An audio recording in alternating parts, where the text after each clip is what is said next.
as a marketer, you might think, I want to reach as big a market as possible.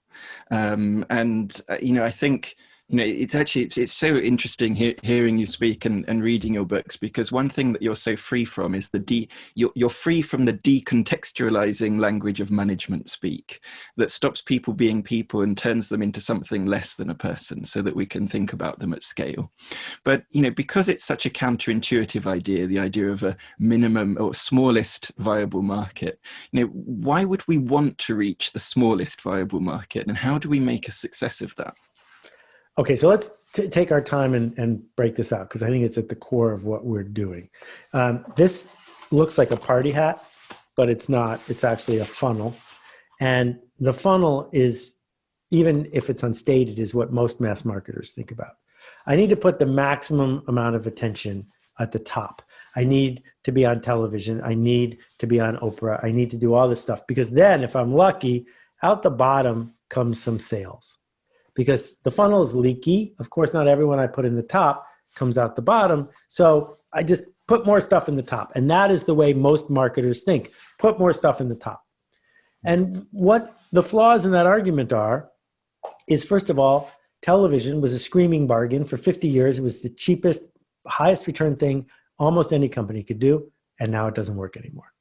Number two, the internet is not a mass medium. First medium built in history without marketers responsible for it. We built TV so we could have a place for TV ads, but we didn't build the internet so we would have a place for internet ads. The internet is really bad at reaching everyone. There's no homepage. It's very good at reaching someone particular.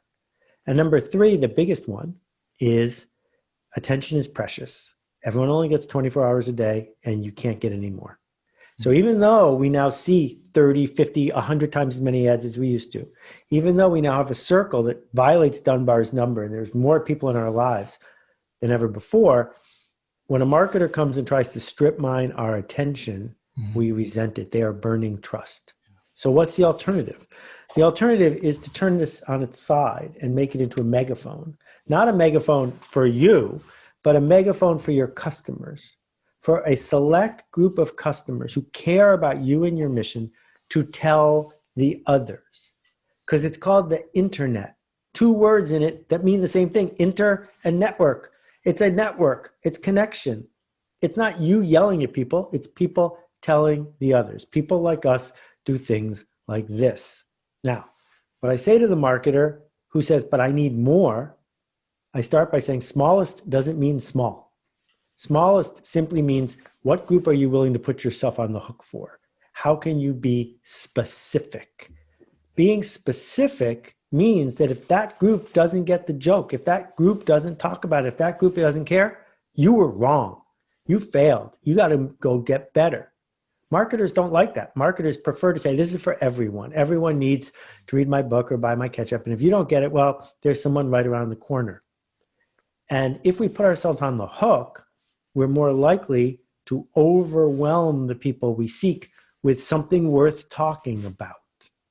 And it's that idea of doing something worth talking about that enables us to ratchet things forward in the evil sense, because trolls are worth talking about at some level, but in the positive sense, because if we can start making things better by making better things and giving our customers a reason to spread the word, they will do so.